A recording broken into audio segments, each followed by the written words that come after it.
आज हम उस सवाल पर बात करेंगे जो शायद आने वाले दशकों में भारत की किस्मत तय करने वाला है। आदाब, नमस्कार, मैं दानिश नदीम और आप देख रहे हैं द देशपोर्ट। सवाल सीधा है, अगर दुनिया का भविष्य सिर्फ मनमाने प्रतिबंध यानी सैंक्शंस, बायकॉट और धमकियां ही हैं, तो भारत का क्या होगा? क्या हम सरेंडर करेंगे या फाइट? आज पूरी दुनिया देख रही है कि कैसे एक तरफ ईरान और दूसरी तरफ क्यूबा जैसे देश दशकों से अमेरिकी सैंक्शंस के बीच न सिर्फ जी रहे हैं बल्कि लड़ भी रहे हैं। आज के इस विशेष बुलेटिन में हम रेजिस्टेंस इकोनॉमी यानी प्रतिरोध की अर्थव्यवस्था को डिकोड करेंगे और समझेंगे कि क्या बदलती दुनिया में इस नए कॉलोनियलिज्म के खिलाफ भारत तैयार है। ईरान और इजराइल अमेरिका के बीच चल रहे इस युद्ध ने एक बात साफ कर दी है कि जंग सिर्फ बम और बारूद से नहीं बल्कि बैंक खातों और तेल की पाइपलाइनों से भी लड़ी जाती है। पिछले एक महीने से ईरान दुनिया की सबसे बड़ी ताकतों के सामने खड़ा है, लेकिन क्या आपने गौर किया इतने प्रतिबंधों के बावजूद ईरान में यह हौसला कहां से आ रहा है? फाइनेंशियल टाइम्स की एक हालिया रिपोर्ट बताती है कि युद्ध के बावजूद ईरान के भीतर जनजीवन थमा नहीं है। वहां इंटरनल ट्रेड जारी है, लोगों को ताजी सब्जियां और फल मिल रहे हैं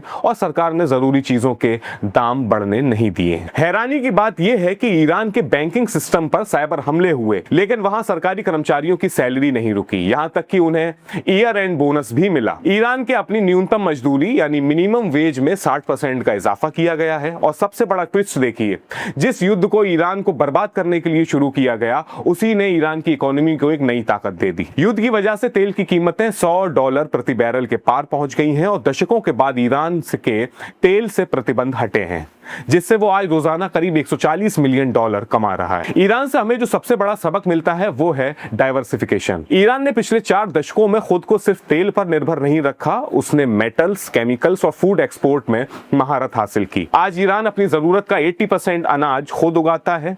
उसने शिक्षा और स्टेम पर इतना जोर दिया कि आज तेहरान यूनिवर्सिटी की रैंकिंग कई आईआईटी से ऊपर है। वहां इलेक्ट्रॉनिक वॉरफेयर सिस्टम को महिला वैज्ञानिकों की टीम डिजाइन करती है। ईरान के लिए आत्मनिर्भरता सिर्फ एक नारा नहीं बल्कि अस्तित्व की लड़ाई है। क्या भारत ने अपने 90% तेल और गैस की आयात निर्भरता को कम करने के लिए ऐसी कोई ठोस तैयारी की है? अब बात करते हैं उस देश की जिसे अमेरिका मीडिया फेल्ड स्टेट कहता है, यानी क्यूबा। 6 दशकों से क्यूबा पर अमेरिकी प्रतिबंध लगे हुए हैं। हाल ही में वेनेजुएला से तेल की सप्लाई रुकने के बाद क्यूबा एक गहरे एनर्जी क्राइसिस में डूब गया है। वहां बिजली नहीं है, अस्पताल वेंटिलेटर चलाने के लिए जूझ रहे हैं और कैंसर मरीजों का इलाज प्रभावित हो रहा है।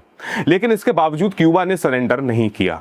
जिस देश के पास बुनियादी सुविधाएं नहीं हैं, उसने कोविड के दौरान अपनी खुद की वैक्सीन बनाई और दुनिया भर में अपने डॉक्टर भेजे। क्यूबा की रेजिस्टेंस इकोनॉमी का मॉडल अद्भुत है।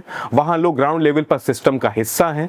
बिजली कटने पर लोग सामुदायिक स्तर पर सोलर पैनल साझा करते हैं, एक दूसरे के खेतों में हाथ बटाते हैं और अस्पतालों में मदद के लिए पहुंच जाते हैं। क्यूबा ने 100 साल का क्लाइमेट एडेप्टेशन प्लान बनाया है, जहां छोटे ऑर्गेनिक फार्म्स सीधे स्कूलों और अस्पतालों को सप्लाई करते हैं। वर्ल्ड बैंक के आंकड़े कहते हैं कि इतने प्रतिबंधों के बाद भी क्यूबा एक अपर मिडिल इनकम देश है, जहां 99% साक्षरता है और 90% लोगों के पास अपना घर है। तुलना के लिए बता दूं कि अमेरिका में होम ओनरशिप रेट सिर्फ 65% है। अब लौटते हैं भारत पर। कल्पना कीजिए अगर कल को ट्रंप या उनके जैसा कोई नेता भारत पर वेनेजुएला या रूस से तेल खरीदने पर प्रतिबंध लगा दे, तो हमारा क्या होगा? क्या हम 500 रुपए लीटर पेट्रोल खरीदने के लिए तैयार हैं? क्या हमारी जनता बिना बिजली और बिना गैस के रेजिस्टेंस इकोनॉमी चला पाएगी? इस युद्ध ने भारत की आर्थिक कमजोरियों की पोल खोल दी है। आज देश में जेट फ्यूल की कमी है, हवाई जहाजों का किराया आसमान छू रहा है और मिडिल क्लास महंगाई के नीचे दब रहा है। दुखद पहलू यह है कि जब देश के नागरिक विदेशों में युद्ध की भेंट चढ़ रहे हैं, जैसा कि हाल ही में कुवैत में 20 भारतीयों के साथ हुआ,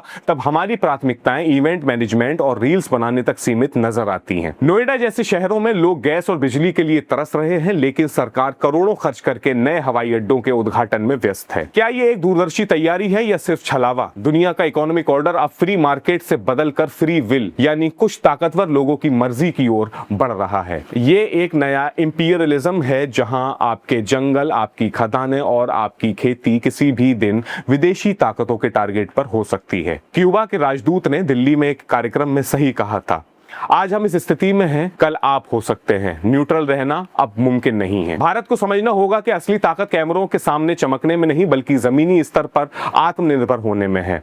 हमें अपने वैकल्पिक व्यापार मार्ग, अपनी टेक्नोलॉजी और अपनी खाद्य सुरक्षा को इतना मजबूत करना होगा कि कोई भी प्रतिबंध हमें घुटनों पर न ला सके।